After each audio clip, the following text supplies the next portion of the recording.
What's going on? What's going on? We are live. Mom&Breezy podcast episode number 2. We're here. So, Sunday was our first episode of Mom&Breezy podcast. I think we had a really good show on Sunday. We had a lot of questions. We had a lot of feedback from people, which was awesome. What was great. We had a lot of reviews, which was awesome. A lot of feedback, inboxes, DMs, talking about how great they thought the podcast was on Sunday. So we appreciate everyone for chiming in, those who shared our video with other people. We greatly appreciate it. We're here on this platform just to try to see who we can help. I know as a parent, like we talked about on Sunday, I know as a parent, it's not easy being a parent. And I know it's not easy being a child either, and being a teenager. And it could be difficult parenting teenagers, and it could be difficult as a teenager being parented. So with that being said, like we said, this platform here is a no judgment platform. It's here for us to get advice from teens and for teens to get some advice and some feedback from us. We can agree to disagree, but it's no judgment here. We're going to be willing to allow those to participate who would like to participate and give their thoughts and their opinions on things, ask questions, and we'll go from there. So like Sunday, I had a lot of people, like once the video ended, had a few questions. So, and I did respond to those questions briefly after I asked Siani some of the questions that were left in the comments below the video. So one thing real quick, if you are watching, share the video so maybe someone else can catch it, log in, watch, and maybe be able to get something from it. Maybe a mom and a daughter might be interested with logging in and listening and partaking tonight in tonight's video, in tonight's podcast session. So let's see. So today's topic is the mother-daughter dynamic relationship. So I have 2 daughters. I have an 18-year-old and I have a 9-year-old. So of course they are 2 different ages. Like they're worlds apart just about. A 9-year-old and an 18-year-old, they're worlds apart. But sometimes as a mom, just being me and speaking on my experiences, just having a 9-year-old and an 18-year-old and just in general having 4 children, right? That could be really complicated because, when we first have our first child, like we talked about before in the first episode, we're not given a rule book to being a parent. Just here, had his baby, take him home, feed him some milk and keep it pushing, right? So we don't know. So everything as a parent, when we're raising our children, we're just learning as we go. It's like trial and error, right? So with your first child, let's just say, the average person has at least 2 children, right? With your first child, everything is new. So everything you do with that first child is a first.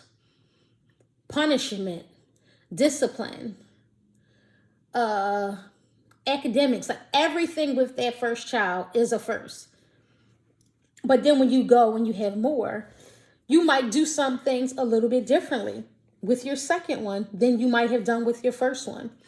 Not saying that, you did something wrong with the first one, so you're changing the way you're raising them or maybe disciplining them or doing things. It's more so, right? With that first one, it was trial and error. Your second one, you feel like you more so got the hang of what's going on. You feel like, okay, I did this once. Okay, I could do this again. And you might question yourself or like talk to yourself like, hey, I tried this with my first one. And it didn't really work too well. So Let me try something a little bit different. But then also, you have that dynamic of a daughter and a son, right? So some parents out there, I don't know, might allow certain things with their daughter that they won't allow with their son, or vice versa.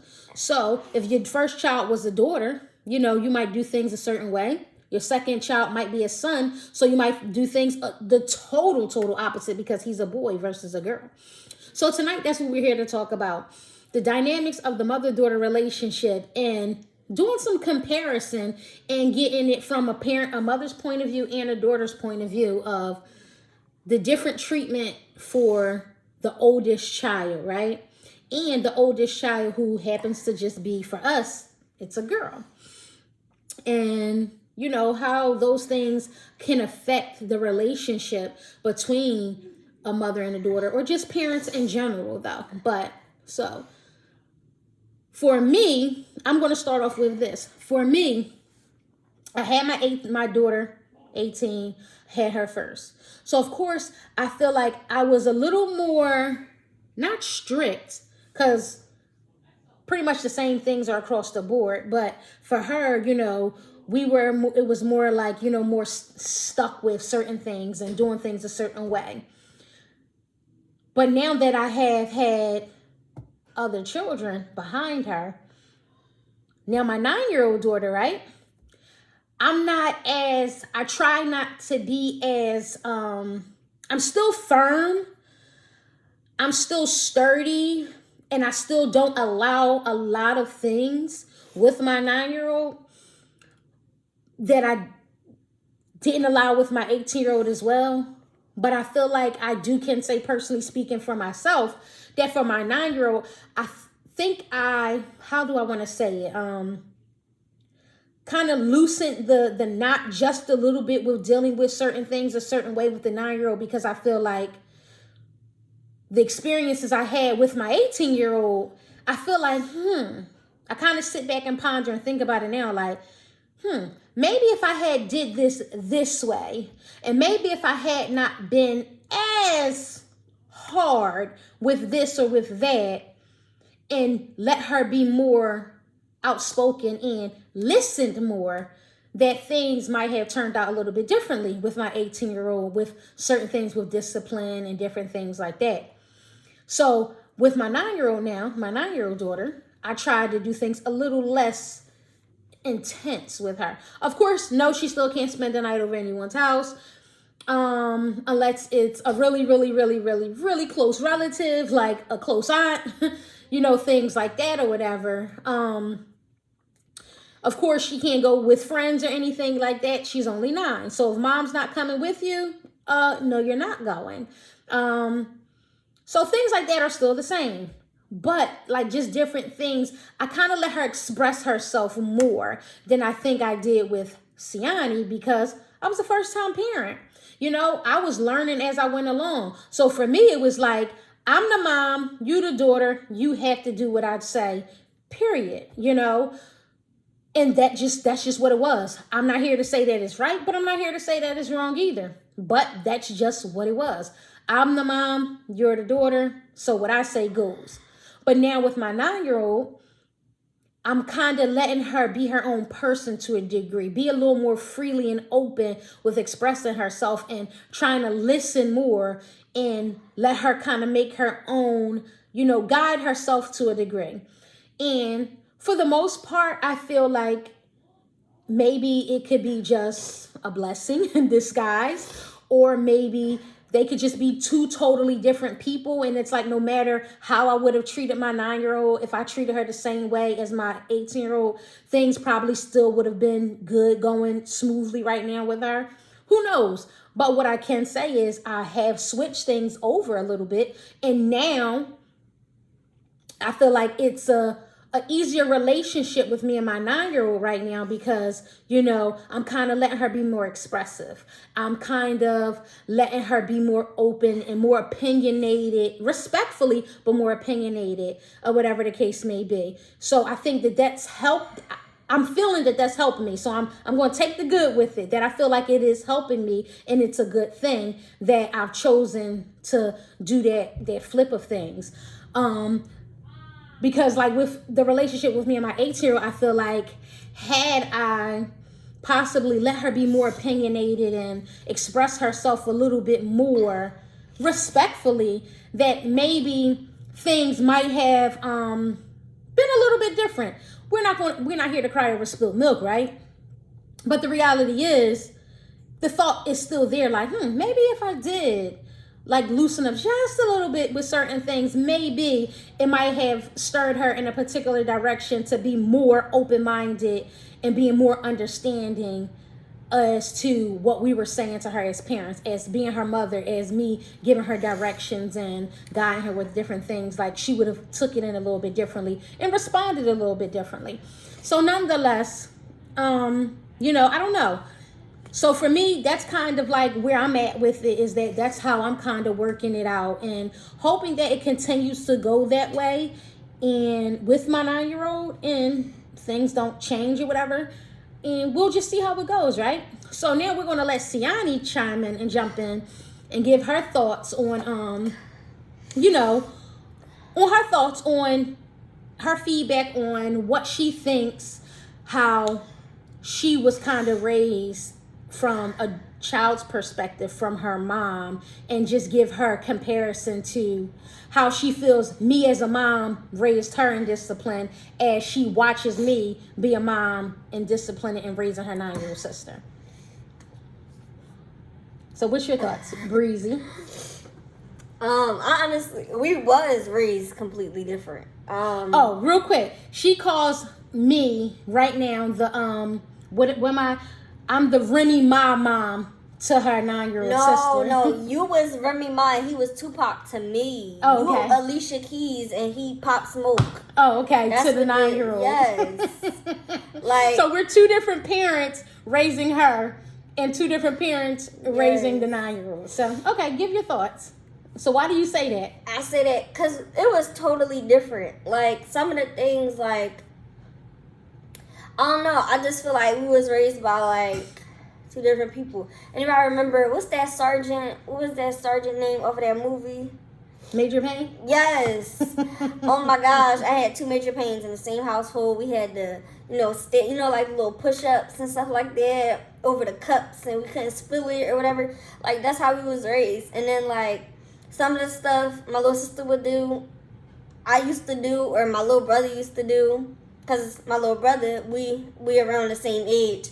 So he used to have to do the same things. If he got in trouble, I got in trouble, we was doing the same things. Major Payne style. She don't do none of that. I'm telling you, it's a whole different... I feel like it's like that because it's like...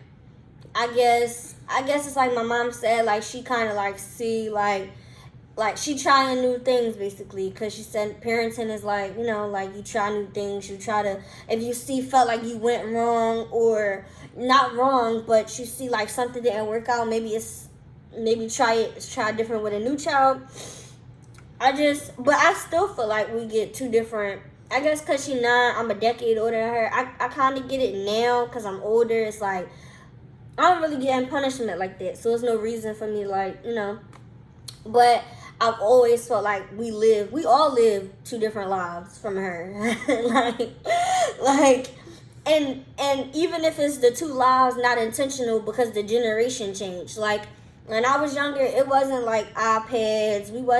I was watching Caillou on TV. Like, it was two different things. Like, she was watching, Yo Gabba Gabba and them on YouTube. So she had an iPad and she got a phone. I guess it was different when I was younger because the generation and the technology changing and stuff. So she had two different lives. She got everything. But I think with the raising thing, with just being the dynamic between a boy and a girl, I do feel like it's different. Because I feel like I got my phone checked way more. And my mom would say different because she felt like I was doing stuff I wasn't supposed to do. But my thing is that I feel like a kid, when they being sneaky, because I was getting my phone checked before they filmed. That's why I was doing sneaky stuff. I feel like that's why I was doing sneaky stuff in the first place. Because I wasn't allowed. It's all coming out. I wasn't allowed to do certain things. I wasn't allowed to have Instagram. I wasn't allowed to have Snapchat. I wasn't allowed to have Kick. All the stuff that all my friends had. I wasn't allowed to have none of it. And I had to sneak and do it. And then me sneaking to do it, I just watched. It wasn't like a talk. Like, I feel like, in my point of view, with what I would want to do with my kids is, I'm not going to tell them just not to go on something, because it's going to make you, as a kid, it's going to definitely, and I feel like, Mom, you know this, when you was a kid, you was told not to do, don't touch that red button. What you going to do? Want to touch the red button? Like, I think it's a rebellious thing. Like, you want to see why your parents told you not to do that. So, like, I feel like if I was more guided on what I wanted to do, I feel like if I was guided on what I wanted to do, like, don't go on these, don't allow other people, make your page private, I need to follow you. If it was stuff like that, then it would be different. Like, if it was more of a guiding thing, then no, don't do that. Like, I feel like that would be a better way, because you saying that now, following, because you didn't tell me what to avoid and what not to avoid, you just told me not to do it. When I go on there and I'm sneaking to do it, I'm watching what everybody else is doing. Everybody else is obviously doing something wrong, because their parents didn't tell them nothing. Kids now, oh my goodness, I scrolled in my timeline. It be kids that's like 12, 11 on Instagram just doing anything. Like, I feel like when you allow your kid into their space, guide them. Don't just tell them no. Now, no, I'm not saying your 11-year-old should have Instagram, but give them a time. Like, because, and I'm saying this because I'm not a parent. I'm not a parent. I can't teach how to parent, nothing. I never had a baby, nothing. But my thing is that, like y'all say, I was a kid. So, I still am. So, like, I could relate to know, she said, 14-year-old. Right, because in a 14-year-old, 15-year-old, when you in those mindsets and stuff like that, you getting into high school and people like, oh, I got this, oh, I got that, and da-da-da-da. That's a lot of peer pressure. So you start doing stuff that other people, oh, yeah, I sent this to him. Like, being real, like, peer pressure for, I don't know if I can say this, peer pressure for intercourse pictures is real. Like, it's real. So when you don't have nobody to guide you, not saying like y'all not in y'all kids' lives, but when you don't have nobody to guide you on the things they're telling you not to do, you find out from other people. You're gonna find out. Just like, I feel like every kid should get the talk, the birds and the bees, because you're gonna learn from other people. And I'm pretty sure a lot of adults had to learn from other people because their parents was too scared to talk about it, and you was beating around the bush because you didn't want your kids to know about it. So you was protecting their innocence when really, like, it was going to get known about anyway. You know how smart these kids is? Like, and then you going to school with other people, so they're going to educate you, they're going to tell you, they're going to be like, but they're not really educating you because they don't even know what they're doing. So I feel like it's just best to God. Don't be like, no, don't do this, don't have sex, don't do this, don't go on Instagram, no, don't hang out with this person. It's going to make the kid want to do it more. I feel like an explanation, like, I know parents be like, I ain't got to explain nothing to you, but I think the best thing to do with a kid is to explain. Because if you don't explain, they're going to ask somebody else, and then guess what? That person going to either tell them something wrong, and it's kind of like, it's not your fault, but at the same time, you got that parent mindset where it's like, I ain't got to explain nothing to you, but I want to explain to my kids, because I know my mom was kind of that parent where don't ask me, just do what I say. And my thing is that I felt like I went and learned it from other people. I had aunts who didn't know what they was talking about. So yeah, so I just feel like it's just best to just explain. Because, yeah. So to piggyback off of that is one of the things that I can piggyback off of with her, is a lot of the times with the raising of her, it was more so like a, don't ask me, don't question me, because I said so, which I can totally attest to that and, come clean and admit to that. But now, like I said, like now with my 9-year-old, I'm more so on sort of a different little vibe, like, because I feel like I kind of felt her in that department to a degree. I'm not going to even say fell. The choice that I made at that time with raising her was being a first-time parent and learning as I went along, that I felt like, I did do that with her. But like with my 9-year-old now, and just the younger ones in general now, it's more of a, not that I'm explaining myself to them, because still as a parent, we do not have to explain ourselves, you know. We don't have to give full detailed explanations to our children, because at the end of the day, they are still the children and we are still the parents. But like she said, I can agree to that. Like, it might be better to give some kind of explanations and feedback, so it's something that they could think about, versus just saying no because I said so. Because now they're still curious, regardless that you said no or not. Yeah. They're still curious. Of now, it's they wanted to do it. You told them no. You didn't give them a reason why no. So now they're curious to why you're saying no.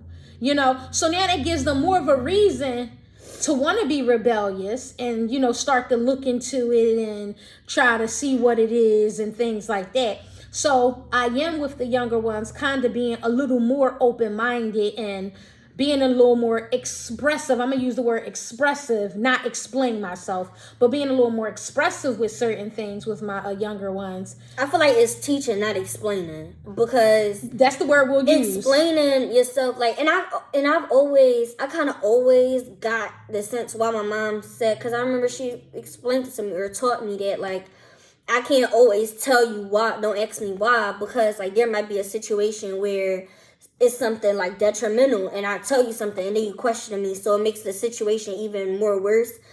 So I always got that part. It just was more so I feel like it's not explaining, it's teaching me, because the no already made me more intrigued on why you don't want me to do this. So the fact that you said no and you cut it off make me even more like, oh, and she's serious? So what is it really going on? What's really going on Instagram that I can't? Why she saying? So it's like, it's kind of like, it's a double whammy. You told me no, and I'm already rebellious at heart because I'm a kid. And I'm get more curious, and then I get even more curious because you said you wasn't going to explain it to me. So, yeah.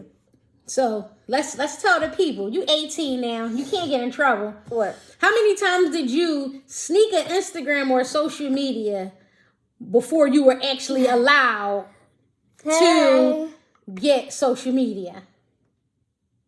How many times? Listen, she said no one is perfect, but it's better to hear the truth from your parents than outside the home. Absolutely. That is so true. That's absolutely true. So how many times did you sneak social media? At what age did you first get social media on a sneak slick slide before you were able to actually get social media? What age were you? When I first was able to get social media, I think because I wasn't even allowed to get it for real. Until I want to say, because no, you didn't even allow me. No, we did. No. You didn't even listen, because when I got caught with my Snapchat, because that was the only, listen, I got caught with my Snapchat because that was the only way I could talk to my little booski. I thought I was in love. Oh my goodness. That was the only way I could talk to him, and it was going to delete the messages, so I got away with that for a while. That was one. Okay, and so how old were you? What, when I snuck that one? The Snapchat. I was in 9th grade. Okay. All right. I was in 9th grade. So, all right, next question. So this question out there is for you guys to comment. Let me know if someone wants to join on a live and give their thoughts, ask a question, whatever. Just, raise your hand in the comments or something like that, and I'll bring you on camera on live or whatever for you to ask your question or join in on a conversation. So at what age do you think is appropriate for, in the day and age we are in now, where technology is like just what it is right now, right? At what age do you guys think is appropriate for your child to have their own personal social media, not one that you're kind of like directing and things like that, their own personal social media on their phone where they can direct? I mean, you can follow them and you can check it, pick up their phone and check it and things like that. No. The age I'm saying, not check it, but you can follow. At what age do you think that is appropriate? Right. At 16. No, not 16, no. Because 16, you sophomore. I want to say when you get to high school, so 15, 16, I feel like that's a good age because you're in high school. And that's when a kid really start wanting to be on social media and stuff like that. Because, like, you want memories, you want to post stuff. If you go out to the mall, if y'all, like, allow y'all kids to do that at that age. When you think your child is mature enough, it's not an age. I don't feel like there's no maturity for social media. 14. Okay. That's when you start high school. So, yeah, that's what I'm saying. 14, 15, I feel like up there. Right. If you feel like they're responsible. Okay. So the words mature and responsible, I kind of agree with Siani. I kind of agree with Breezy to a degree. Because a child not taking out the trash. Being responsible or mature. What's really mature, really responsible in this day and age? Because I'm going to use this for an example, right? Nicole says 18. I have a 13-year-old boy and 10-year-old girl. They are not ready for the world right now. I hear you, Miss Kincaid. But listen, so let's say mature, use those words mature and responsible. I'm going to say this, and using those two words. For me, those two words are kind of iffy for me. And I say this because of this. All right, I have an 18-year-old here, right? And I'm going to say, and honestly, I don't think she's responsible. Mature, I think she's mature to a degree, and she still has a lot of growing and maturity to do. For her age, she could be a whole lot more mature. And for her age, I feel like she could be a whole lot more responsible. But she's not. And those things she knows, she has to work on. Yeah, but it's in certain areas. But that's why I'm saying the word mature and responsible, how do we really... Yeah. The dynamic of those two words. Because you can't balance your kid being mature and responsible off if they don't take the trash out when you tell them to. And that's what I was about to say. So now, and I'll use my 13-year-old. I have a 13-year-old boy who I feel he's very mature for his age at 13. Now, do I think he's responsible? No. Responsible enough for his age, I would say yes. But mature... I think he's pretty mature, but yeah, I wouldn't suggest for him to get on social media and anything like that. And I only say that for me because it's just like, I feel like the longer I could keep them pure with their innocence with certain things is is my thought of what I'm trying to do. But he's only pure to your aspects. I mean, you have to, like, parents have to understand school in general, because it's not even high school no more. School in general is not pure. It's not. No, listen. No, I know that, but I'm saying, like, as soon as you get social media, right, you have access to absolutely everything, right? Now, with YouTube, people post different stuff. So the thing is with YouTube, you have to go searching for certain things on YouTube to get majority of the inappropriate stuff. The same thing with Instagram. No. You have to follow certain people. No. But listen what I'm saying, right?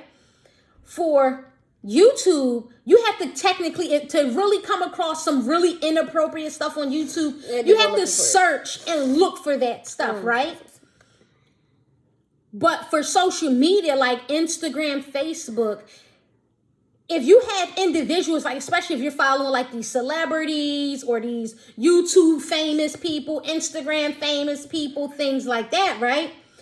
And you have all these females and all their pictures, they're bending over backwards with the thongs on and the bikinis on and all the ass shots and booties out and boobs out and everything. If you go on Instagram and you want to just follow all the popular people, that's what you're going to follow, and that's all that's going to come up on your timeline. So I feel like for my 13-year-old son, because he listens to NBA YoungBoy. That's all he sees in his videos. Or whatever, that's all he's going to see on a continuous basis. It's going to pop up on his feed so often, and it's like, do I really want my son every time he's scrolling, this is all he's seeing? You know what I mean? But you're a mom, so you never going, even if you're 30, you never going to want to know that your child is looking at something. But I'm saying, but I'm speaking on the aspect of him being 13. I don't want that. But like I said, but with, like you're saying, as far as him listening to NBA YoungBoy or whatever, he listens to the music, but it's not like he sits and watches NBA YoungBoy's videos all day long or anything like that to watch girls booty popping and things like that. Your son don't watch NBA YoungBoy videos. No, I'm not saying he doesn't watch the videos, but what I'm saying is for the most part, he's mainly listening to the music. He rarely watches the videos like on a consistent basis. I'm sure he probably I agree. watched the videos. I don't think you should. I don't think, I'm not, me, my mindset, like, I don't want nobody to get it wrong, that I think just because the world is the way it is that's how your kids should be. You should let your kids be kids, but you shouldn't make it seem like, I just feel like your kids are gonna learn regardless. They're gonna learn about these things. They're gonna know about them, all of that. So it's best for you to just teach them, and at least allow them to know that certain things are wrong. Because regardless, boys will be boys, regardless. And that's why I feel like, back to the brother sister, like, I really feel like it's a different, not with my mom, because my mom always been fair. I can't have a boyfriend. Well, no, I can. But I can't have a boyfriend. I couldn't have a boyfriend, so my brothers couldn't have a boyfriend. I mean, not a boy. No, I'm sorry, a girlfriend. But I feel like on dad end, it was different. Like, and my dad thought he was so slick with the, yeah, son. Like, I heard that. And in my head, I just was like, I think that's what built my mentality. Now my mom will tell you, I'm the type of person where I feel like, if a boy could do it, why can't I do it? That's my mentality. Is that, why is there a double standard on boys and girls? Why is there such a double standard? Is you can't burp because you're a lady and da da da da. If my burp come out loud by an accident, or if I just want to release it, then why is that a problem? I don't get that. I never got that. I never will get it. But yeah, I just feel like there's a double standard on girls. I feel like it on women and men. I feel like there's just a double standard in general. And I don't feel like it's... You feel like it's a double standard? Yeah. And she said it is. We need to change that. Well, and the thing is, I feel like, to a degree with certain things, and I can speak on just certain people. I can't say this is a everybody thing, but I know for me, I don't have a double standard. My thought is, you don't need a boyfriend, you don't need a girlfriend until you're ready for that. And for me, for y'all, it's like, get to 18, get finished school, and then focus on the boys and focus on the girls. Because all it is it becomes a distraction. It's one other thing that you have to deal with and try to figure out and maneuver and juggle, along with all of the other rough things teenagers have to endure and go through and deal with. And that's just, for me, one less thing you have to worry about. No, just thinking back with your experiences and sneaking and trying to have boyfriends and this, that, and the third, and so on and so forth. You know what I mean? But at the same time, my 10-year-old is very bright and asks a lot of questions. Some take me by surprise. Yeah, absolutely. So with that being said, it's just like, at the end of the day, like, I feel like it should be the same. It shouldn't be, because you're a girl, this is okay, or this isn't okay, but because you're a boy, this is okay. No, I feel like if you're going to let your son have a girlfriend, have a girlfriend or whatever, your daughter should be able to have a boyfriend, and vice versa. If you're going to allow your son to have boy company, girl company and things like that, I feel like if that's what you're doing, boys should come at the education. I'm not going to lie. The sneaking and stuff like that, listen, the sneak education came last, because finding out how you could talk to them. It's a whole project itself. When I'm telling you, like, it's double agent stuff. When your dad and mom not gonna be in a room so you can sneak and send that text. I'm telling you, it's a whole project. Like, when you gonna be able to see that person. Then listen, I went through it. I did for 3 years. Exactly, Mom. That's definitely the distraction. Because look at everything you just said in one sentence.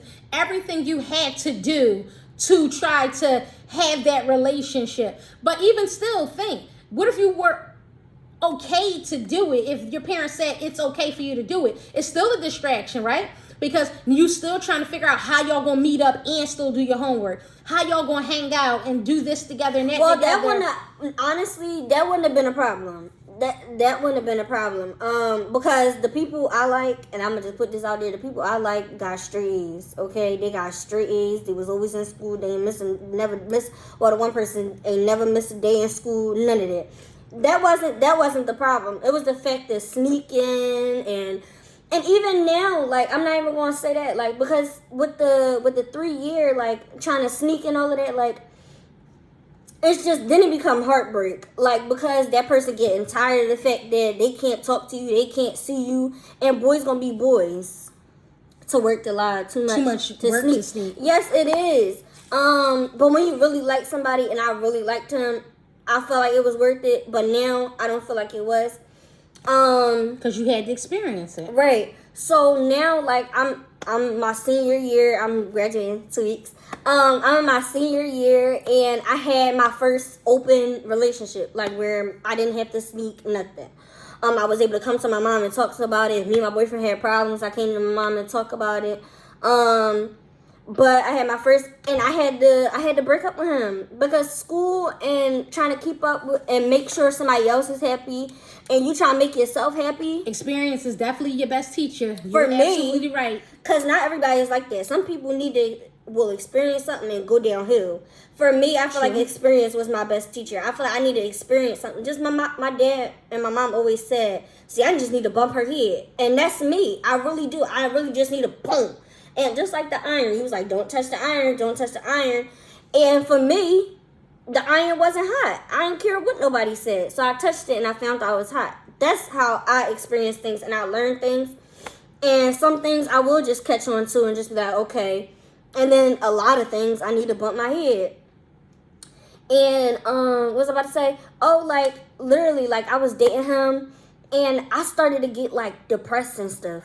Because he would text and call me and be like, hey, can we go out?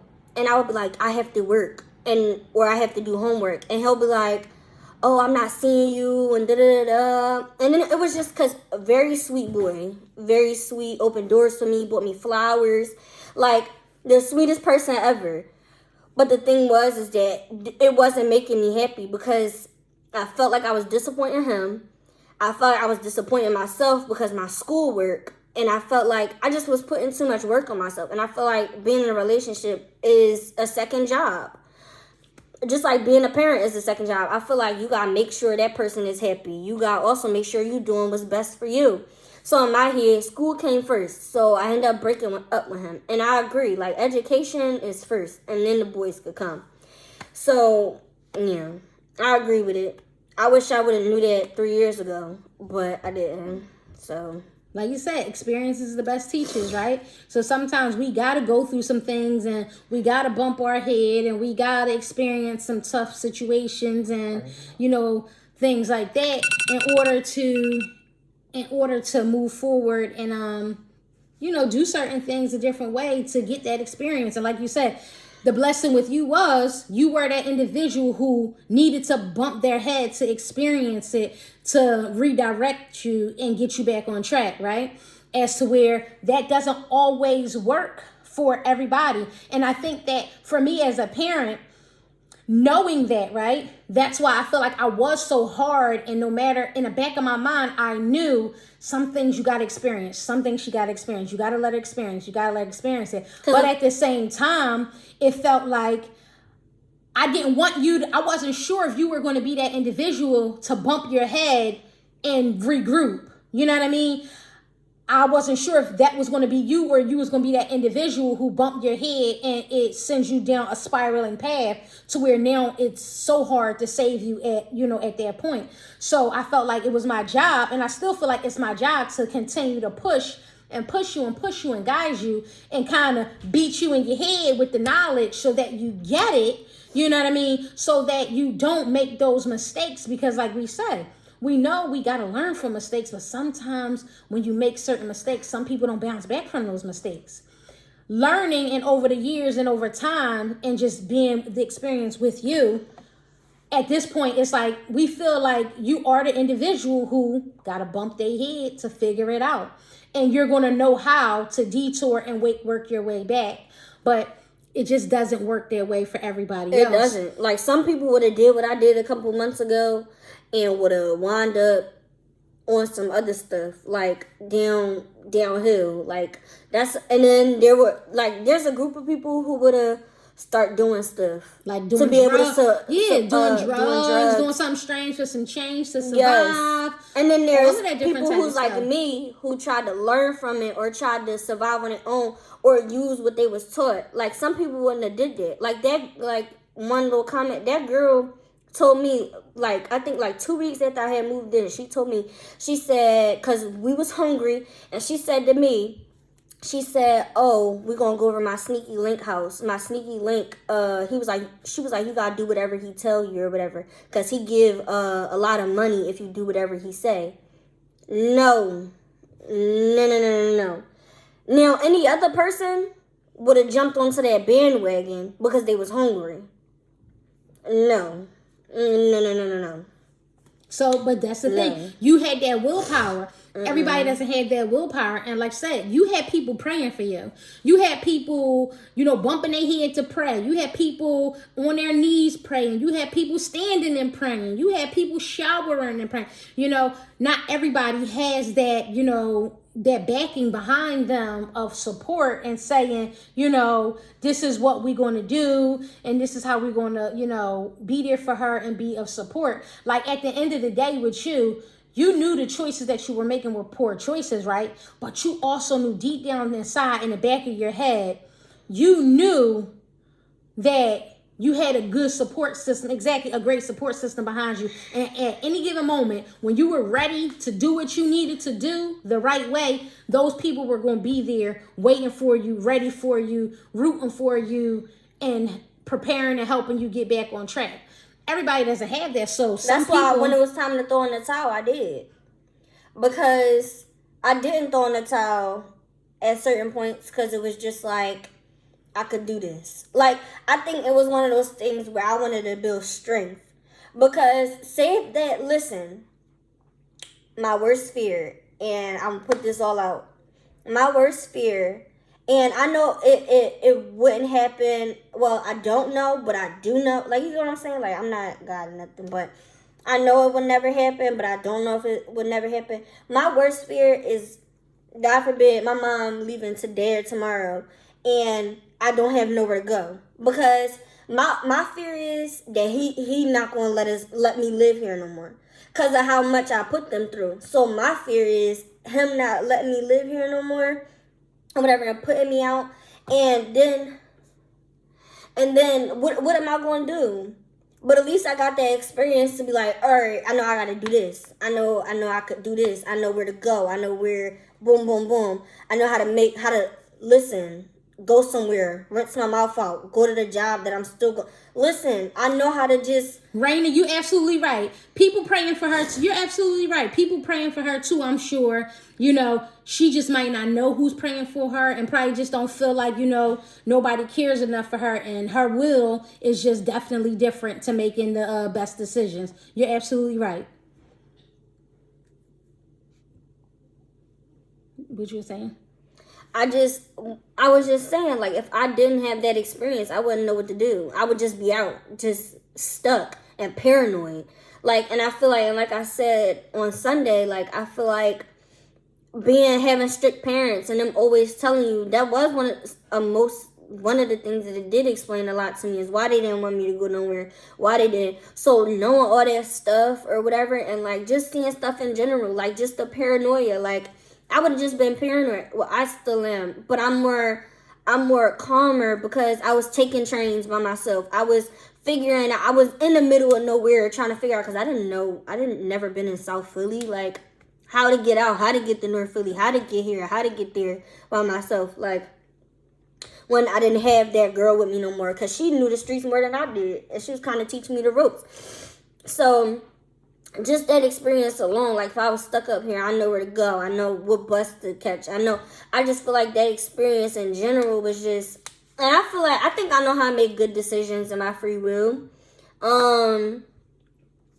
I feel like everybody make a bad decision.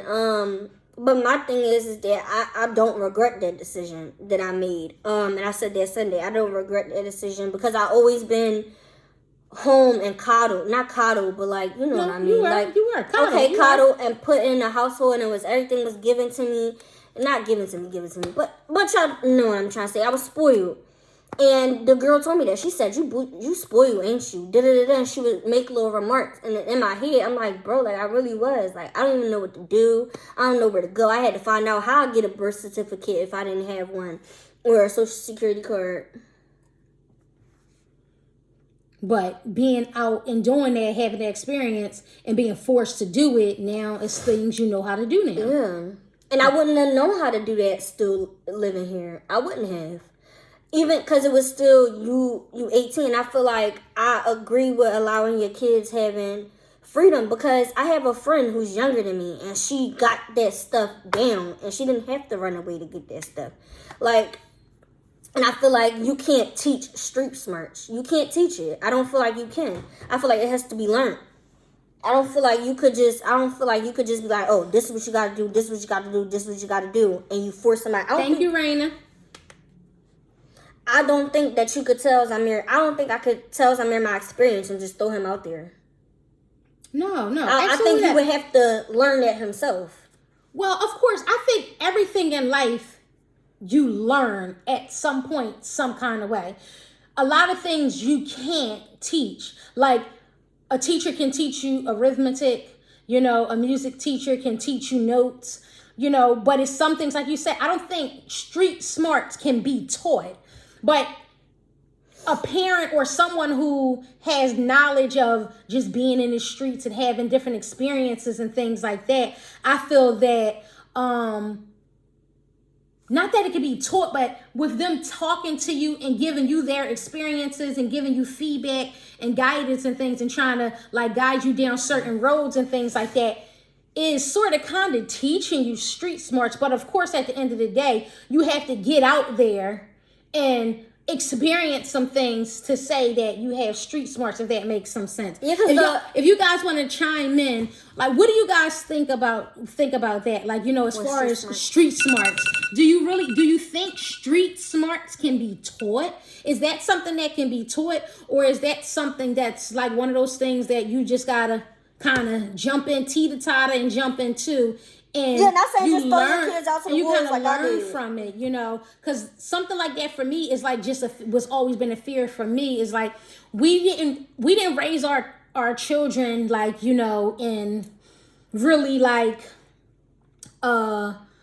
I want to use the right term, and I don't want to offend anybody, but we never raised them in areas where a lot was going on. Like, it was just always people out and about. And it was a lot of roughness. People out on the corners, and it's the corner stores, and it's always a bunch of people that when they go to the stores, a bunch of people they got to walk past and different things like that. Majority of the areas where they grew up at, like, we were like in areas where, except like, for me, you had to catch the bus, or you had to be in a car to get to a store or to the market, or it wasn't really no corner stores or anything like that, and it wasn't like a lot of people, like everywhere we've pretty much lived. You did give me more free reign than them.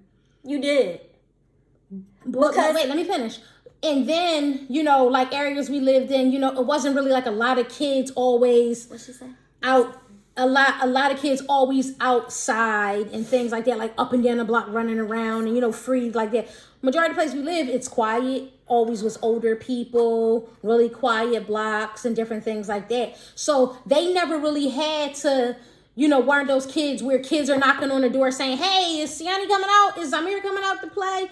They weren't brought up like that, where I know a lot of kids are brought up like that, where people are knocking on their doors and they're hanging with the people up and down the block and running and riding bikes and different things like that, No, age does, because I don't want nobody to get me wrong. I'm not saying you should throw your 9-year-old out into the wolves. I'm not saying that. But I also don't feel like a person, when they're 17, should just get thrown out there as well. Well, I shelter my son also. I had to learn to let him free. Him leaving for college taught him more of the struggle. In some ways, I regret some of it, but I'm glad I did, because he chooses wisely. Okay. Listen, I was raised a little different. So Raina, are you saying like, so like it's like what we're talking about is like like the street smarts part of it. Like what's your thought on it? Like, so you're saying like you were kind of sheltered with your son, which we sheltered her, and she feels like because we shelter her, she doesn't have that street smarts. She had the experience what she experienced a few months ago when she left home, so now she feels like she was able to grasp that street smarts energy. So now she's kind of feel like she's more prepared to be out in the streets and things like that. She said college taught him to struggle. So basically when he went to college, he learned to struggle. But the thing is, a person will never tell you how much of the struggle they experience, because you could literally throwing somebody out there, they gotta figure it out. Like, at least me, I had somebody who was on their own since they was 12, so they knew a little bit, so it helped. But throwing somebody, street smarts, he learned on his own. Do you regret feeling like you didn't prepare him for that part of life? She said she would, Grandma.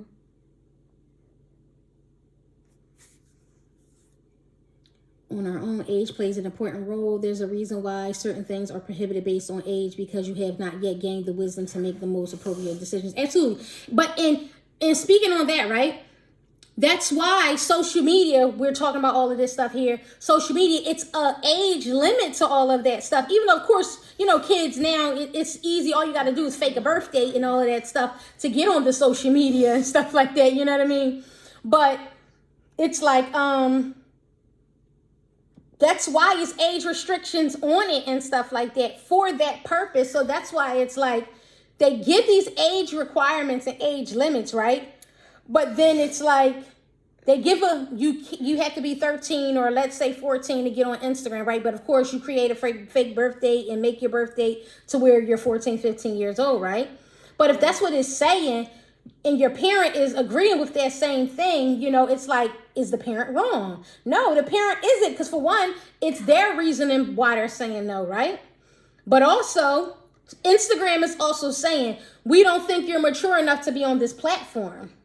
But the thing is that if you give your kid, if you teach them and you guide them on why this is your answer, if you tell your kid, no, I want you to go on Instagram and create your own Instagram when you are 14, let's say you say that, and then you go into teaching them why and give them a number, and then you help your child through that process when they get to that age, because a kid gonna do it regardless. Like, if there is one of those kids where it's, because I know a kid who actually waited, like, it's somebody who in 10th grade right now who ride the bus and said, my parents said, I can't have an Instagram until I'm 18. That's what he said. He said, my parents said I can't have an Instagram until I'm 18.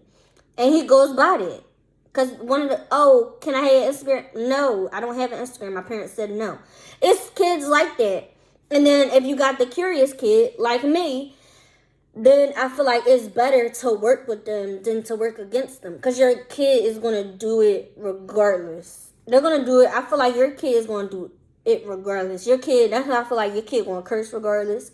If they want to curse, because it's human will. Like, you going, like, it's your body, your mouth, you going to do it. Like, so, like, I feel like helping them through that and just, teaching them and guiding them, it's going to help you work with your kid. And I also don't believe in that I'm not my kid best friend, because I believe in boundaries. When it comes to that saying, I believe in boundaries, not just blatantly, no, I'm the parent, I just believe in discipline. You're not my best friend. You're not going to be my best friend until you 18 and you grown. I don't believe in it, because you want your kids to be willing to come and tell you stuff. Like, even if they know they're going to get in trouble, like, they going to be like, damn, I know I'm getting in trouble, but I'm going to tell my parents. Like, you know you're going to get in trouble, but you still willing. Like, if you leave that open door, because like I said on Sunday, some kids don't want that on the spot, tell me. Some kids just want that open door. And even if for years on end, you just was like, oh no, I don't want you, da-da-da, and you made it seem like the kid can't come and tell you something. When they 15, if you did this for 15 years, and come 15, you like, all right, I'm going to try, da-da-da-da. the kid's still not going to be comfortable with coming to talk to you. It's still because it was that automatic boundary where I can't come talk to my parent. Like, it's going to be like that. So I don't believe in it. You can't be a kid friend. No, I'm not saying your kid could come in there and be like, no, I'm not saying that. But being a friend and having a companion and having somebody you could come and talk to, I told him why, and I found out he snuck behind my bed.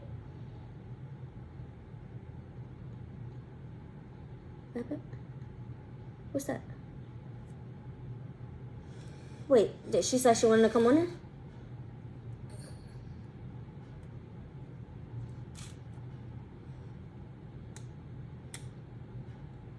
So you told him. So you told your 14-year-old that he couldn't have an Instagram, and you never gave him explanation of why, and then he snuck and created one. Oh, and you found out because he looked at you. Said I'm cleaning. You found out because he's because he clicked on your story. Wow. So what smart. What was his response when you realized he clicked on your story? So that's how you found out that he had the Instagram. And so what was his response like when you approached him about it? And did you let him keep the Instagram after that? Cause kids, if we doing that, it's nothing on our Instagram. If I like not even realizing that I looked at your story, because if I'm even following you, because me, if I'm doing something sneaky when I was younger and I had something I wasn't supposed to have and I wasn't doing something I was supposed to do, I'm not going nowhere near your page, nobody who you follow on your page, nothing. I'm not even putting my contact, because you know you can find out through your contacts. I'm not even putting that on there. Like, that's how you know somebody not doing nothing crazy. Because I'm not going near nothing that got nothing involved with my parents at all. I'm not. No. So when you get a chance, Fatima, give us feedback on that. Like, what was the thought process after you found out he had the Instagram and snuck the Instagram? And what was his response? What was your response? And what? It said it doesn't always prevent them from going against what we've said. No, it don't. Yeah. Absolutely. Yep. But did you find anything that wasn't okay on his Instagram? Well, advice. Peer pressure. Woo! Well, for what on the peer pressure, right before you answer that, I think it's levels to the peer pressure as well. I think it's levels to the peer pressure as well. So I think that plays a major part in it as well. It depends on what it is. His dad told him he could have one. He wanted to be like his friends, and no, I didn't let him keep it. But I did talk to him afterwards. Okay, so that's like a parent against parent. Okay, so I feel like that's so different. Real quick, Fatima, and then we're gonna come back to Toya's question, right? So he said dad let him get it, right? So he actually didn't sneak and get it, honestly, because dad said he could get it. It was that double standard thing, Dad said I could get it, mom won't let me get it, but dad said. So that's one of those. So dad win because dad said what I wanted him to say. But what's your thought as to not letting him get it, keep it? Because now it's like he has it, right? He's had the experience with it now. Do you really think he doesn't have one anymore? Because you found out and you told him he can't have it now?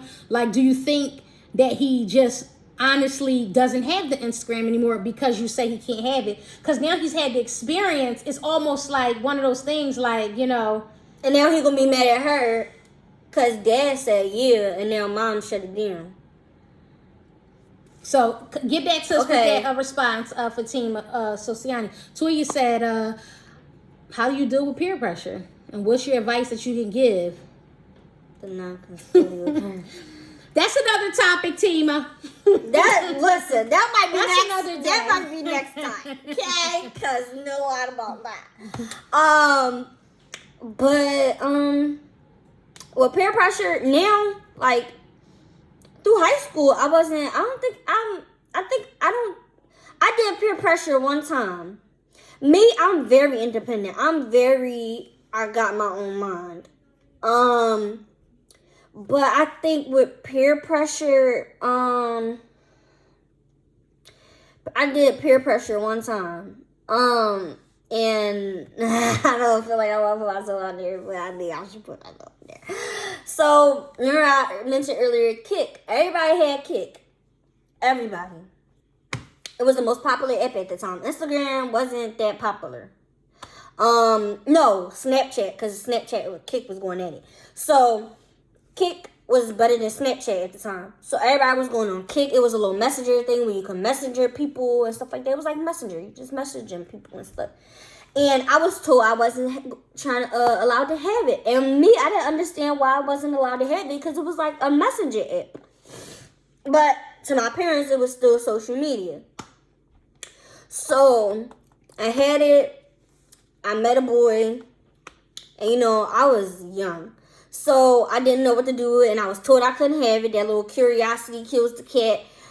Met a boy, had a few friends, and then one girl said she had sent her boo, because, that's like frog, puppy, whatever you want to call it, love, playing, he let you have the crayons. We wasn't that young. Don't do that.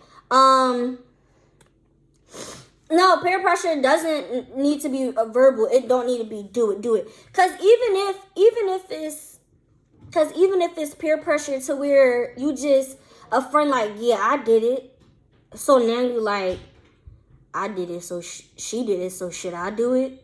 Mm-hmm. Like, and she sent a boy nudes, and I thought like, okay, like should I do it? Like I never had a boyfriend. Like should I do it? Like, and I did. And I got in trouble. Got found out. So that was the peer pressure. I never did it again. Never will do it again. But the thing is that peer pressure. So how did you deal with knowing some of your friends were permitted to do things? I hated it. I did. I hated knowing my friends could go to the mall and I couldn't. I hated knowing my friends could do this and that and I couldn't. I hated it. I feel like I started, not hating, because hate is a strong word, but I started just liking my mom because of it. Why you not letting me do this? Why you not letting me do that? That's not fair. I mean, but so-and-so mom, let her do this. So-and-so mom, let her do that.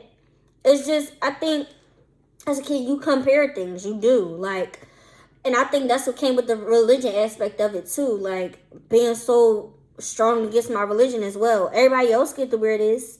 Everybody else get to have their hair done like this. I think everybody, because my mom used to make me uniforms for my school and stuff. And my mom would never let me wear a skirt. And I never understood it. Like, so-and-so get to wear a skirt that's like to her knees. Why can't I? Why I gotta wear something that's to my ankles? Like, I never understood why certain things wasn't allowed. And some things I still don't. Because I'm still... He said it's still a lot to explain, and after I explained my reason, he came to an agreement. He could only... Yeah, I can't press that. He can only follow people he knows and has to be private. Okay, that makes sense. But sneaking, you in trouble. So every time someone requests him, he tells you he loves that phone and he didn't have it for a while, so it killed him not to have it. Okay, so yeah. So that's your compromise with him is like, okay, I didn't want you to have the Instagram. Dad let you have the Instagram. Non-custodial parent let you have the Instagram, but I didn't want you to have Instagram for a particular reason. Now we're talking about it. Now we're having some dialogue and okay, you have it, so now you can keep it, but it's going to be monitored. It has to be private. So that's an open dialogue. That's a way. And this is what this is all about, is us trying to get the ideas or the thoughts from the teenagers and things like that to help us be better parents, to help us parent a little bit better with the younger ones we have up and coming, so that maybe we don't make the same, so to speak, mistakes with the younger ones that we made with our older ones, because it's our first. So usually the first one is that trial run, It's usually that trial run or whatever the case may be. I hate being a trial run. So with that being said, just having this open dialogue like this, I think is just so awesome, and it's a dynamic platform to do it. And parents helping parents, and mothers helping mothers, and teens helping teens, and teens helping other parents while helping me to become a better parent, to be a better listener, to be able to help support my children, also other children who are in need of that help and that support or whatever the case may be, because it's definitely not easy. It's not easy being a parent. It's not easy being a teen. We all know that. So with that being said, this open forum of, dialogue and being able to talk with you guys and listen to us and hear what we have to say is greatly appreciated. And you guys are here and listening and letting us be free with what we're talking about. And like I said, no judgment zone. We're not here to judge anybody. We're here to listen. We're here to take in the critiques. We're here to take on the questions, the comments, Of course, we want to keep it respectful and mindful or whatever the case may be, you know what I mean? At the end of the day, and that's what we're here for. Parents should communicate with the other parent. My stepson used to do that to his dad and mom until I started to get a relationship with his mom, because her son was going to be spending time with me. Absolutely. Communication definitely is key. So definitely when you're raising children in separate households, that communication is key. That mom and that dad have to have that communication. And if it's step parents involved as well, they should be involved as well, because if, like you said, Raina, he's coming over your house and y'all spending time together and you're a big part of his life as well as his dad is a part of his life, that's key. You are a key component to that relationship.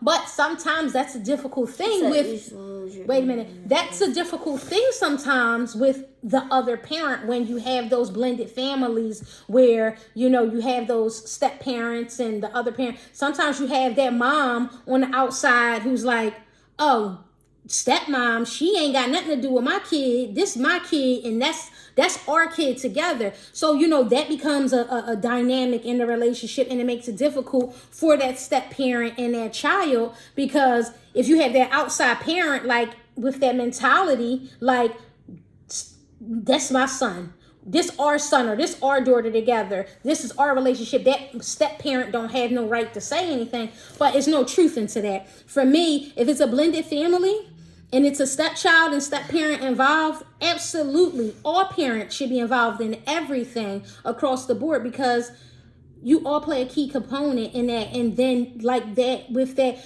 you ask your mom and your mom says no, but then you ask dad and dad says yes, or vice versa. That confuses the child, because now the child thinks that they could play on those parents' intelligence and play on the weakness in the minds of those parents. And that child will become confused, because it's like, well, my mom let me do this and my dad let me do this, but my mom don't let me do this, but my dad don't let me.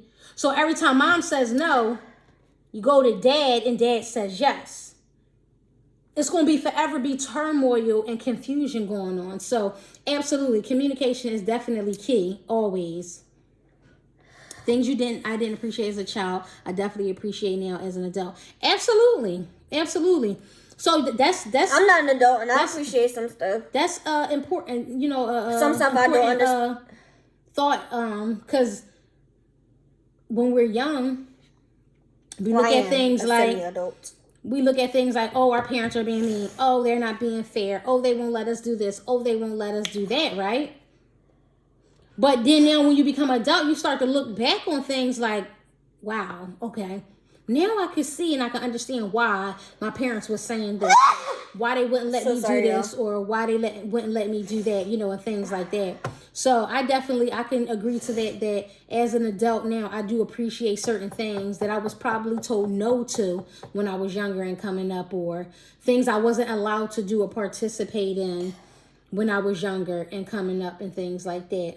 So you said you do appreciate. So name one thing that you think that when you were coming up, because you're an adult because you're 18. You're legal. Thank you. Like you said, bless you in the comments. Thank you.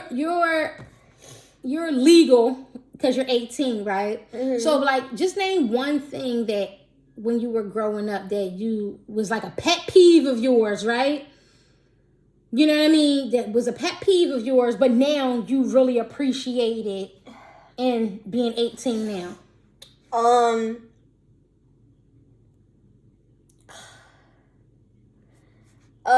Just having morals. Like I said this Sunday, like having morals no matter what situation you're in. Because if I wasn't taught having morals, I wouldn't have had the strength and the ability to say no to the things that was introduced to me while living on my own. What else? And also I appreciated, what else? I hate being called clerk, so I don't know. What else? Even though I still like kind of rebel against it, I feel like saving money, like being taught that. Because listen, we would have been really starving and not eating for days if I didn't save that $400 check that I got. Listen, you know how hard of a stretch that was? Like, it was two of us. We was living in a house. We had a broken window. So, mind you, we're in South Philly. We had a broken window. So, we had to make sure the window was getting fixed. So, we had to make sure the window could still get fixed. And we had to eat in small portions. Then, saving money, I had to use my resources instead of spending money on that stuff that we wanted and needed. I had to use my resources. I had to reach out to, like, the therapists and stuff like that. You know what I'm talking about? I had to reach out to them to be able to buy me stuff, buy me food and noodles. Like, we bought this big case of noodles. Like, literally, like, I feel like that saving money and just being able to work with what you have is the best thing. And the thing is, my mom don't get in there. She's like, why you always eating out? Because that's all I was doing. For 2 to 3 months, that's all I was doing. Eating out. And I barely... Now, because I'm trying to stop eating out, or I've been home for the past 3 weeks, I kind of like eat off snacks and stuff. But I eat in small portions now. For real. Like, when I used to work at McDonald's, I used to eat a McChicken, cheeseburger, this and that. And now I eat in small portions now. Like, I don't even eat that much. But, like, definitely the spending money thing was the helper. Because if I didn't know that, listen, we would have been some hungry folks. Because she wanted to eat all the time. And then there was also the habit, because there's going to be teens, if y'all watching this, if y'all got y'all kids watching this is going to be conversations that your kids don't have with you because you might not know about it. You might even not even know it's a curiosity or a thought in your kid's head. But the girl who I was with introduced me to smoking. Like, that's an open dialogue. She introduced me to that. Did she listen? No, I tried it, and then she started, like, she was trying to spend money on it. She would ask her family to, like, she would use our last resources to cash out people to get her to smoke and stuff like that. It was, like, really bad. And I just feel like if I had that same mindset, because I be looking at people and they be spending $40, $50, $60 on that, and I just be looking at people. And that's one thing that I would never do. And I feel like with saving money, that saved me, because she was trying to do that. And I was like, no. I said, we're going to use this to eat. We're going to use this. We was getting McDonald's, little volume meals. It was really rough. It was really rough. But that's what I learned. What else? What they say? I got off topic. From my own experience, children who are typically allowed to do whatever and go wherever with very little boundaries end up having a very rough life.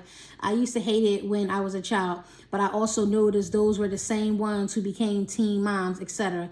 What has been your experience? So with that, for me, I think I want to say with that,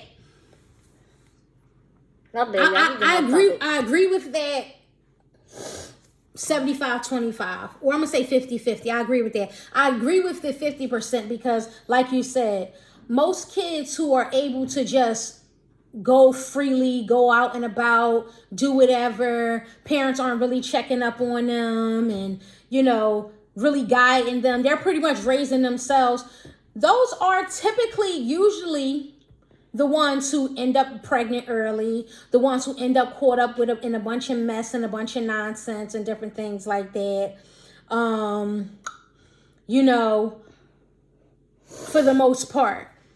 But then you have the other 50 who parents were strict, didn't let them do anything, won't let them do anything, you know, are very strict, you know, very limited with what their children can do.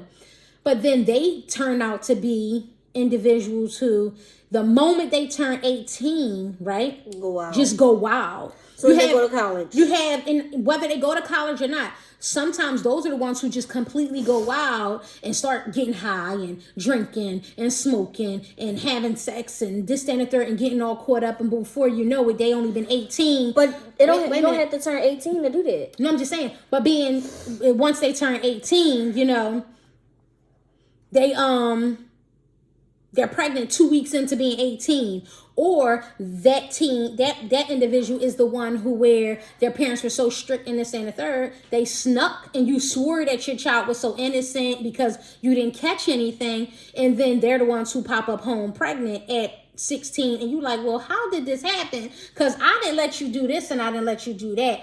So I think that that's a 50-50, and I really think that just really depends on the individual, because like I said, you can have that individual who is just freely like allowed to do whatever, but then turn out to be just dynamic and awesome, and realize that they weren't parented properly, you know, and realize that their life is worth more than what they've been doing and getting themselves involved in, or whatever the case may be. And then, like I said, then you had the flip side of that other one who lived a strict life and was sneaking and doing everything and still ended up pregnant at 16.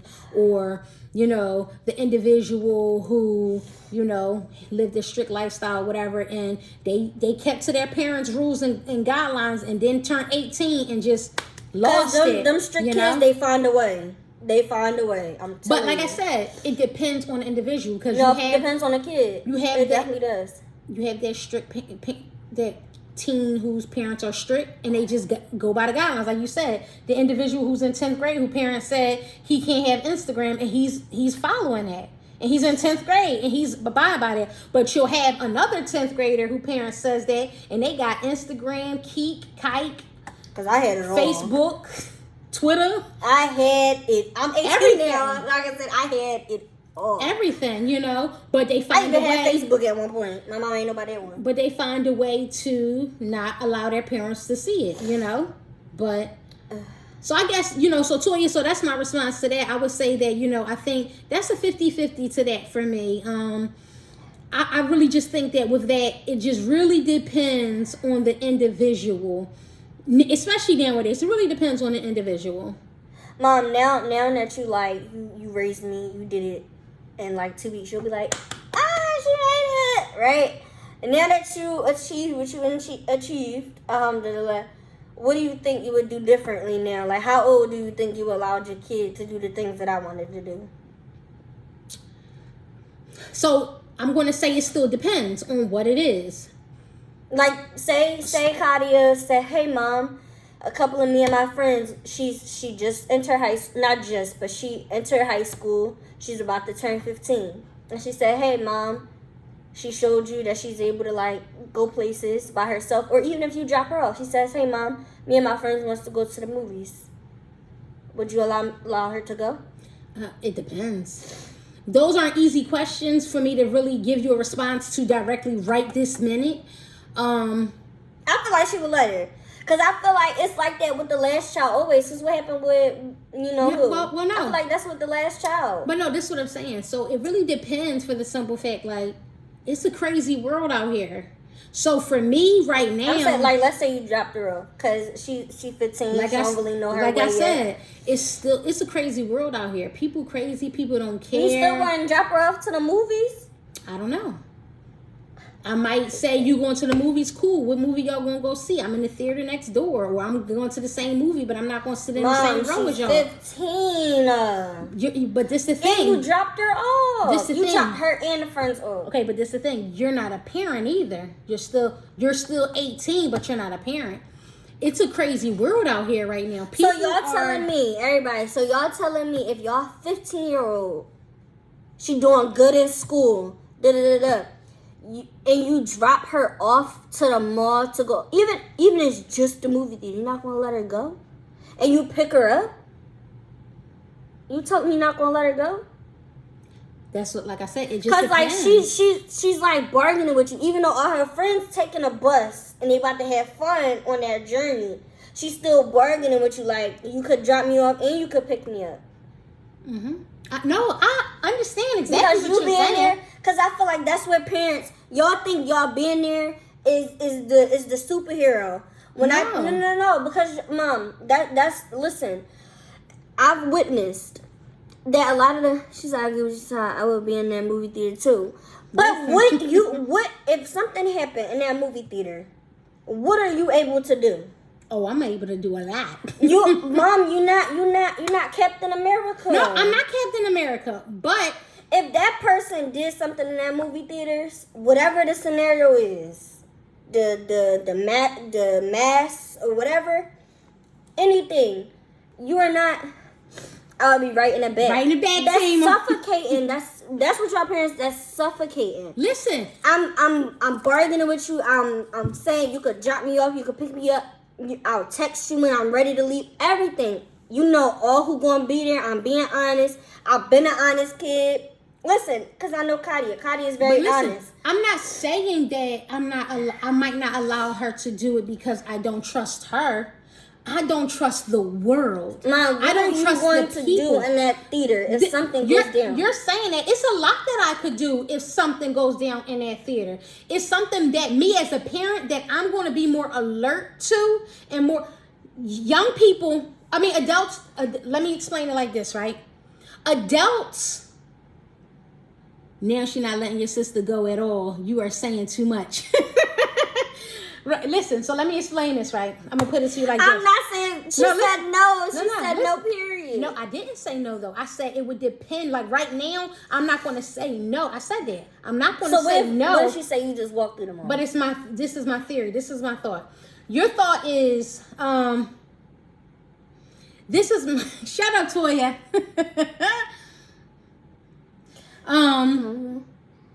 Okay, so this is the thing. You saying the world has a different mindset. Look. So basically, wait, listen. You feel comfortable with me going to the movies by myself? No. Listen, this is the thing, and I'm going to include that because I was going to include that. So this is my thing, right?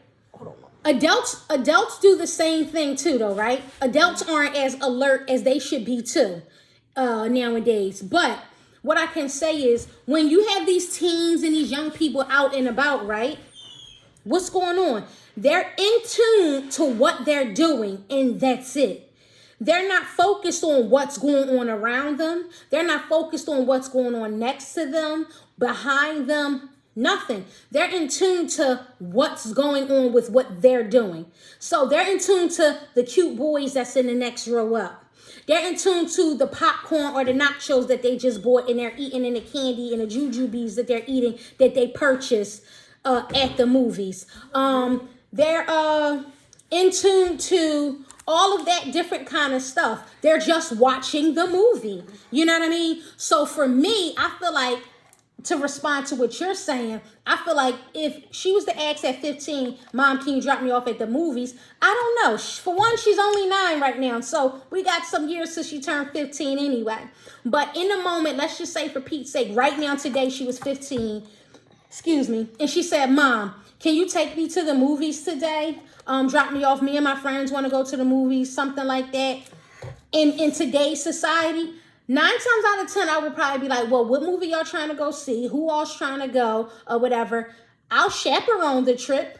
Y'all can go to the movies. Listen, y'all go to the movies and I'll sit in the back. And I say that because of this. You're saying, in response to what you said, what can I do? It's a lot I could do while at the movies to protect my daughter at the movies watching a movie. While she's enjoying herself and enjoying her time, I'm surveillancing the premises. So what area do you live in? We live in Montgomery County. We live in Bubble East. We're in Montgomery County.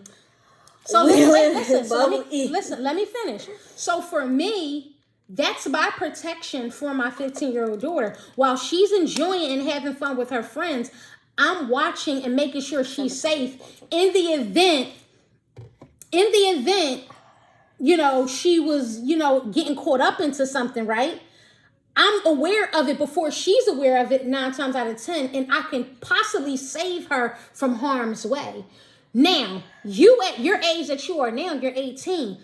What I have to do for you is at this point is I have to let you kind of flap your wings and fly. I can't follow you to the movie theaters. Listen. You're going on a date and you're like, Mom, I'm going on a date and I'm going to follow you to the movie theaters. So it's a little bit different with you at 18 going to the movies and me allowing you to go. And I just got to pray when you leave out the front door versus my 15-year-old. So it's a little bit different. That's just my thought. You guys can chime in and give your thought on that. On 8? Wait a minute. Wait, what did I say? Listen, as parents, we want to protect our young as much as we can. We know we can't be everywhere all the time, but we will do our best to make sure our children are safe. Exactly. So that's what I'm saying.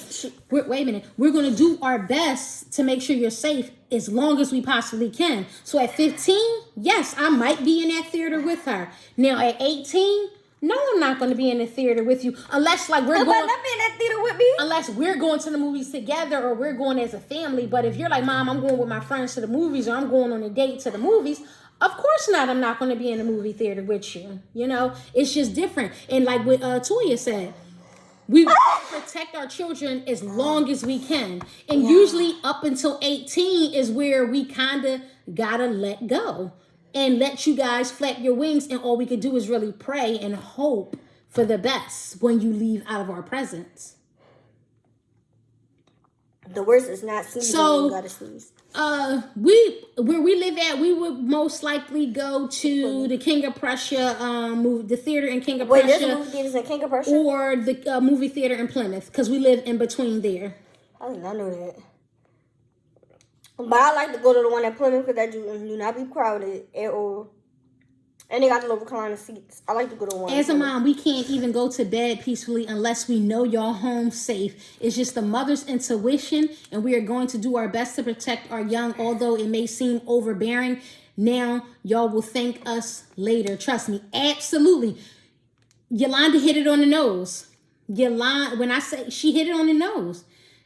She hit it on the nose. Like, even when you're 18, and that's why we say to you, just because you're 18, don't think you're going to be able to just rip and run the streets and come in whenever.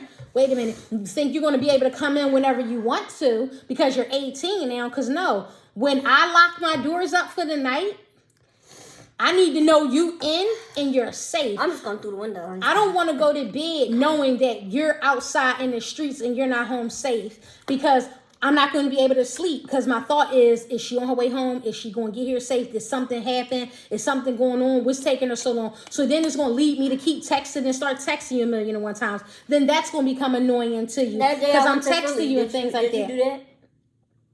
I'm not sure. I don't remember. But nonetheless, it's difficult. Oh, when you left? Yeah. No, not when I left. The day I went to Philly.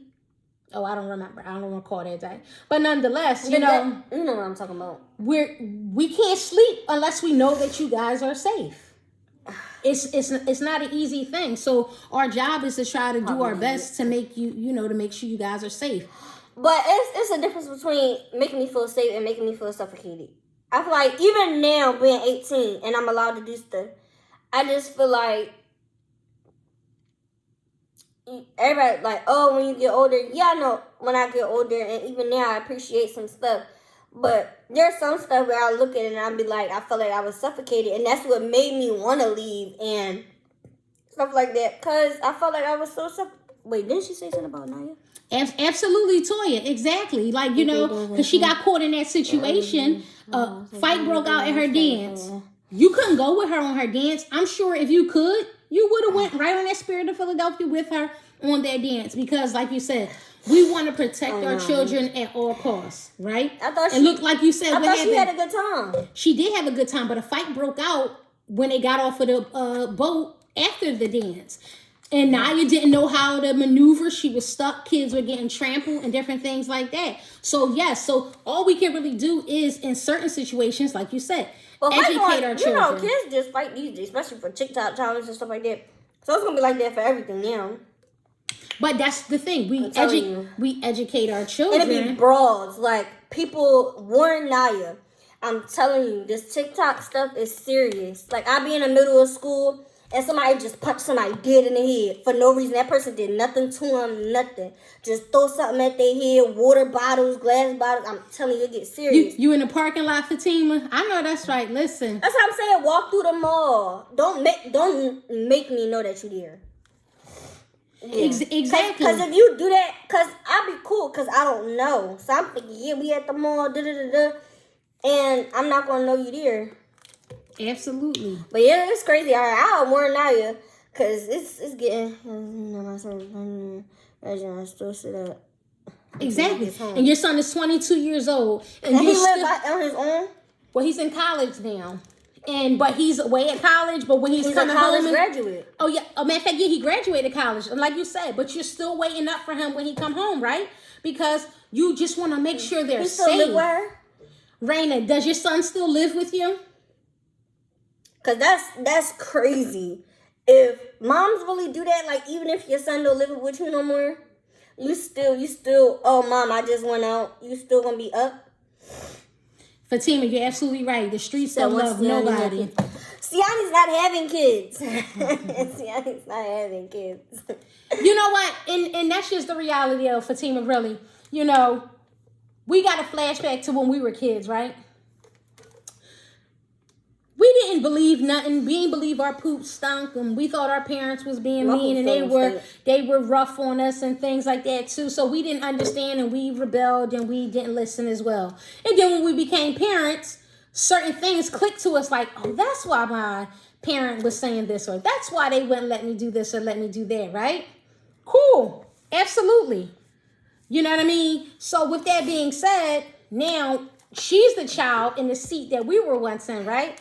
And she's saying all of the kind of different stuff we were saying. Oh, y'all going to do this, and you're smothering me, and so on and so forth, right? But then once she has kids, it's certain things she's going to look back on and be like, blah, blah, blah, and she's going to be sitting there like, I sound like my mom. Kids is a trick. Oh, my goodness. I sound like my mom. Matter of fact, for instance, she does it now with her younger siblings. She be talking to them and saying stuff, and I be looking at her, I be like, oh, Mama him. I do not be talking to them. I know. Oh, really? Oh, yes, I do not. Pooh says to her sometimes when she tries to say stuff to her, right? Pooh be like, what you think you the mom now? Pooh says that to you. She be like, what you think you the mom now? No. So when she really has, in reality though, when she have children one day, if she decides to have children, it's going to be that one particular thing she's going to say or do, and it's going to click to her like, I really sound like my parents. I remember my parents used to say this to me, and I used to be so rebellious against it and all of that stuff, and be like, wow, now I really get it. And it'll click to her, you know. So kids is a trap. It's a trap. This was very good. I appreciate y'all for this, especially since it's a parent and child perspective. Please tag me the next time you do it. Have a blessed night, ladies. Absolutely, Raina. We definitely will. Next time we... Yo, this is so funny to me. I be cracking him every time. Every time the little laughing emojis come up. Oh, he's home. He's still living home. So, okay. So he's still living home. He's 22. And when he goes out, she's up and she is waiting for him to come home to be... Because that's how she's going to sleep comfortably. Because the streets don't love nobody. So her being asleep and knowing her son is out there in the streets and not home safe yet, it does something to you as a parent. But the moment you walk across that threshold, it's like, whoo, it's like a sigh of relief. Like, okay, now I can get comfortable. You know? And that's just in general, you know? Today, we're going to, be honest, today. You called me, you said, Mom, at 5:06 today, you called me. You said, Mom, I'm off work. I'm on my way home. Cool. We talked for a brief minute, right? Then you hung up. You was like, all right, I'm going to call you when I'm walking, when I go off the bus and I'm walking. When you call my phone, I'm waiting, that timing, everything's running through your head as a parent because it's crazy out here. It's like, Did she get on the bus? Is she on the bus? She good? Did she get off the bus yet? You think maybe she probably get ready to get off the bus and get ready to start walking. Then the moment you walk in the door, it's that sigh of relief. Like, whew, all right, I could kick my feet back now. I could be comfortable because now I know you're safe because I see you. You're in my presence. It's just something about that as a parent. It's just something that clicks. The moment your child leaves your presence, even when you become an adult to where you're just living alone and out on your own, outside of being in your parents' home or whatever, and you're like away at college or in your own apartment or living alone or something like that. As a parent, that still goes through parents' minds, like, because then you don't have that dynamic of always seeing your child walk in and out the door. So you kind of know their every move for the most part in and out the house. So then when they're not in your presence like that anymore, like they're away at college or they're in their own apartment, in their own space, not living home anymore. So you don't know every time they're actually really coming and going. But it's racing through your mind all the time. So let a day go by and you're not talking to your child. It's like, whew, is something happening today? That's why I didn't talk to my child. For instance, when you packed up and you left for those 2.5 months and it was days that I didn't talk to you, it wasn't easy to sleep. So don't get it twisted that it was easy. Like I was just home with my feet up, kicked back and chilling and stuff like that. It wasn't easy because for one, I knew the environment you were in and I knew it wasn't a safe environment. That was for one. For two, I just knew you weren't home and safe with me. So it was hard to sleep and feel at ease because it's like, what's going on? Is somebody over there doing something to her? I ain't talked to her today. I ain't talked to her yesterday. It's been 3-4 days. I haven't talked to her. Is she still breathing? Is she still alive? Different things like that. The mind races. When you become a parent, trust me. This seems like a trap. Like, it just seems like a lot of worrying. It just seemed like a whole lot. Like kudos to parents. Exactly. Everything definitely comes with age. The older you get, the more experiences you have, definitely is what makes you wiser. And experience is definitely the best teacher. And Fatima, absolutely. 1 year respo.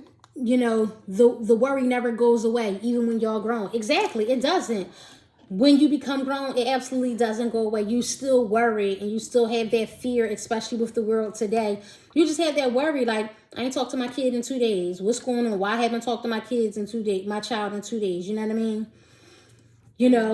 Things start running through your head, and it's like now you're calling, like, "Hey, you good? You all right? Oh, okay." I don't even know how to be responsible for my own life, and when you're responsible for another life, I don't even know how to do that. Like, I jumped off a cliff. Like, I didn't know how to be responsible for my own life. Like, it was fun, but I didn't even anything could have happened. Like, exactly. I'm not even listen. I'm not. Toya, exactly. You're absolutely right, Toya. Like, even when you say that, our responsibility in life is when we're responsible for a life, our job is to take ownership for their life. Period. That's our job. And Fatima, absolutely. Our job is always to protect you, even when we can't. So even when we know we can't protect you, we still going to try to protect you at all costs. At all costs. That's our job, and that's just what we're going to do. It's a part of parenting. Even the crappiest parent, to a degree, is going to protect their young. And I don't mean just young at a young age. Their child in general, grown or a baby. They're going to protect them to the best of their ability. Hey, wait, we're going to see y'all. We're going to see you Sunday. Yeah, we're about to. This was an absolute awesome. Oh, she's talking about Sunday like the live. We're not going over there. Topic today. This was great. Another great episode number 2. We thank you guys for joining in and chiming in. Share the post, like the post, repost it, tell a friend, tell a youth. We'll be live again on Sunday. This is the Mom&Breezy podcast, episode number 2, judgment-free zone. We're not here to judge anybody. We're here to let everybody give their thoughts, give their opinions, get it from a parent's perspective and a youth perspective. Real quick, a commercial. Kadia's wear on sale. Place your orders. Girl, I think I got the Omarion. you saw me sniffing this whole Place time. I think I your got the orders Omarion. today. We have sweatshirts, we have kids, we have men, we have women, we have body butters, we have face creams, we have it all. Place your orders today. That's our Kadia's Wear commercial, and we are out. Bye.